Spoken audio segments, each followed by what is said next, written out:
కృష్ణా జిల్లా మొవ్వలో నిర్వహించిన PSCS committee chairman డైరెక్టర్ల ప్రమాణ స్వీకార కార్యక్రమంలో ఎమ్మెల్యే వర్లకుమార్ రాజా పాల్గొన్నారు. ఎరువుల విషయంలో కూటమి ప్రభుత్వానికి బాధ్యత ఉందన్నారు.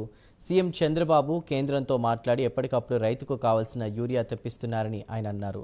మరో విడతలో యూరియా, డిఏపి రైతులకు అందుబాటులోకి తీసుకొస్తామన్నారు. కూటమి ప్రభుత్వం రైతన్నల ప్రభుత్వం అని, రైతును రారాజు చేయడమే లక్ష్యంగా పనిచేస్తుందని ఎమ్మెల్యే వర్లకుమార్ అన్నారు. మళ్ళీ స్టాక్ వస్తుందని కూడా తెలియజేస్తున్నాం. ఇప్పటికిప్పుడు ముఖ్యమంత్రి చంద్రబాబు గారు ఎప్పటికప్పుడు కేంద్ర వ్యవసాయ శాఖతో మాట్లాడుతూ మాకు మన రాష్ట్రానికి ప్రత్యేకంగా స్టాక్ రావటం కోసం అహర్నిశలు కృషి చేస్తున్నారని తెలియజేస్తున్నా.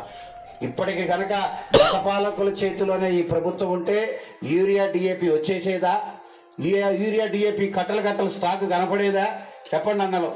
లేదు, మనం బాధ్యత ఉన్నాం కాబట్టి ఈ సమస్యను అధిగమిస్తున్నాం తెలియజేస్తున్నాం. గతంలో కూడా ఇలాంటి కేంద్రం సంబంధించి మినిమల్ ధర 14-19 టైంలో 15,000 మినిమల్ ధర వచ్చింది. తర్వాత 8,700 వచ్చింది. మొన్న 7,300 వచ్చింది. దీని ధర నిర్ణయించేది ఎవరు? కేంద్రం. కాబట్టి ఆ రకంగా దాన్ని కూడా చంద్రబాబు గారు మాట్లాడుతున్నారు. గిట్టుబాటు ధర మినుములకు కావాలని రైతుతో పాటు పోరాటం చేస్తున్నారు. ఒక బిడ్డకే అమ్మఒడి, మిగిలిన బిడ్డలకి కంటతడి మిగిల్చారు.